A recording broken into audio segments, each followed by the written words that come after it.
Hey, love. Whether this is your first time here or you're a regular, welcome home.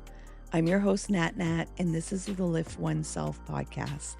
If you're new here, hit that subscribe button so you don't miss out what we're building together. And if you've been riding with me for a while, thank you.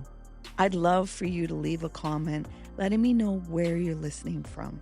If today's message resonates, please share it with someone who needs to hear it.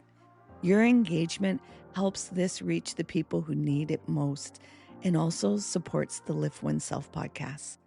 Now, today's episode is a necessary one, not solely because of what's happening out there in the world, also because of what's happening in here, in our bodies, our minds, and our spirits. Let me say this clearly. Feeling good is not betrayal. It's a revolutionary act. We are living in a time of crisis, collapse, and constant grief. And somewhere along the way, many of us started to question our right to joy, to rest, to pleasure, to breathe without guilt. We whisper it like a secret. I had a good day. I went out dancing. I laughed till my stomach hurt. And then the shame creeps in. Because how dare we feel light when the world feels heavy? Here's what I need to tell you. Your joy is not tone deaf. It's sacred. You're not ignoring the world. You are refusing to let it devour you. We've been conditioned to believe that in order to be good, we must suffer, shrink, sacrifice. Yet love, joy is not a distraction. It's a declaration. It says, I will not give every piece of myself to systems that were never built for my wholeness. It says, I matter too. You can be awake to suffering and still taste something sweet. You can be in grief and still let the sunlight kiss your skin.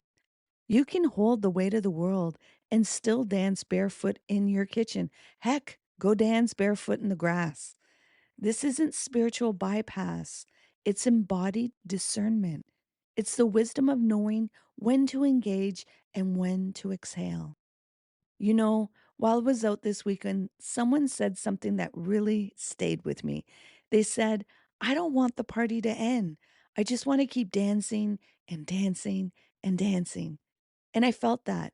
I think all of us relate to that moment when we're high on connection, joy, music, movement. We just want to stretch it out, make it last, bottle it up, and sip it slowly because deep down, we've all been taught this unspoken rule that joy is fleeting and something hard is always around the corner, that we shouldn't get too comfortable feeling good because life is gonna life. And yes, life does life. Grief still visits, hard days still come. And here's the reframe I'm offering. Who said joy isn't allowed to last? Who decided that lightness must always be temporary? Who told us we need to feel guilty for feeling good? What if it's not about chasing the high? What if it's about building the muscle to return to it? To remember that we can shift our internal state, not to avoid the pain, yet to reclaim our power in the midst of it. Just like my client Sarah, who texted me yesterday, I was crying about the state of the world in the morning, and by the afternoon, I was belly laughing with my kids at the park. I used to think that made me heartless. Now I know it makes me human. Thanks, Nat Nat, for helping me remember this. Joy isn't fragile, it's resilient, and it's your birthright.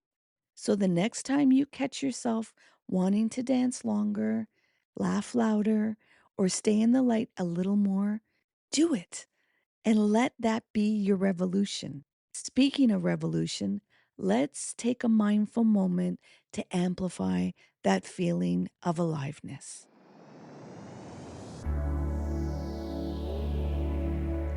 Let's drop into the body for a moment. If it's safe, gently close your eyes. If not, just soften your gaze and turn your awareness inward. Take a breath, not a perfect one, just a real one. Feel the inhale stretch across your ribs, and the exhale remind you you are still here, still breathing, still choosing to stay. Now gently scan your body. Feel where you've been tensing for too long. Your jaw, your chest, your shoulders, your belly. Soften. Let this moment remind you your joy is not a luxury, it's a lifeline. Feeling good is not betrayal, it's your birthright. Take another breath, and as you exhale, release the lie that says you must burn out to prove you care. Let this breath be an act of defiance. Let this softness be sacred. Let this aliveness be enough. And as you gently return, carry this quiet revolution in your body. Because every time you choose presence, you interrupt the systems that benefit from your disconnection.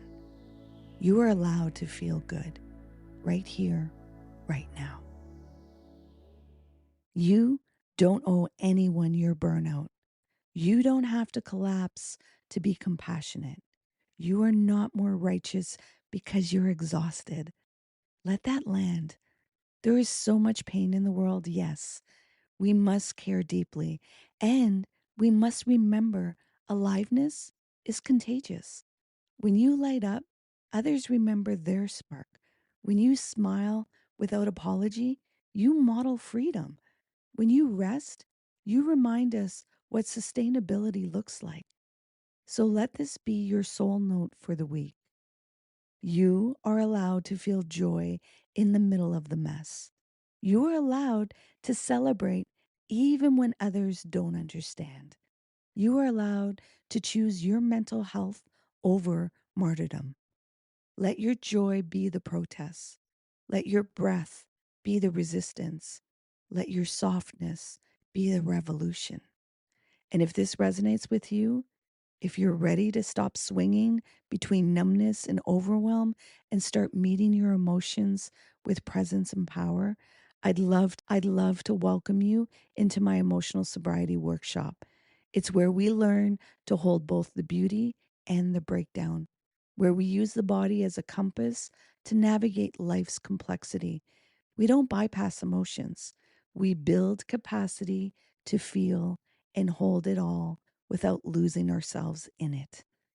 Think of it like this: instead of choosing between feeling everything or nothing, you learn to feel it all and stay grounded, to care deeply and protect your peace, to be present to pain and available to pleasure. You can join us at liftoneself.com/emotional sobriety. It's gentle, it's potent, and it's waiting for you when you're ready to come home to yourself. The link is in the show notes. Until next time, be kind to yourself, be bold in your boundaries, and remember, you're not selfish for choosing aliveness. You're worthy of your own joy. Your joy is not a distraction from the work, it is the work. Time is your currency. How are you spending it?